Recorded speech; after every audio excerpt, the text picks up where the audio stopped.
A guilty verdict for Hunter Biden came down quickly, with the jury deliberating for only about 3 hours. Yeah, Hunter Biden has been found guilty on all 3 counts, making a false statement in the purchase of a firearm, making a false statement to a licensed firearms dealer, and firearm possession by an unlawful drug user or addict. For all 3 counts, Biden could be sentenced to a maximum of 25 years in jail, but experts point out that first-time offenders don't usually get anywhere near the maximum. In fact, it's unclear whether the judge will sentence Biden to any actual prison time at all. Tonight, Rebecca Castor has more on the guilty verdict from Wilmington, Delaware. Hunter Biden showed very little emotion inside the courtroom when the verdict was read, but after said that the support from his family and friends throughout this trial outweighs any disappointment over the jury's decision.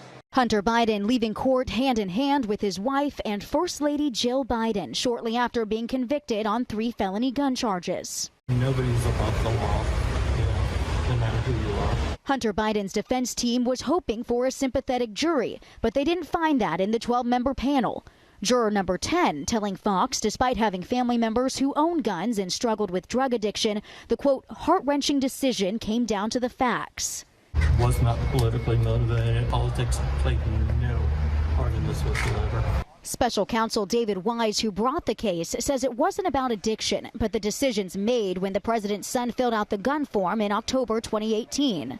This case was about the illegal choices defendant made while in the throes of addiction, his choice to lie on a government form when he bought a gun, and the choice to then possess that gun. The verdict came after about 2 hours after the jury began deliberating Tuesday. Shortly after, President Biden made a last-minute schedule change, deciding to head to Wilmington to be with his son, but not before he made remarks about toughening gun laws. No single action can solve the entirety of the gun violence epidemic, but together, our efforts, your efforts, are saving lives. He made sure that he didn't mention his son or reference his son. And the legal trouble for Hunter Biden is not over. His federal tax evasion trial is slated for September. In Wilmington, Delaware, Rebecca Castor, Fox 61, Connecticut's news station.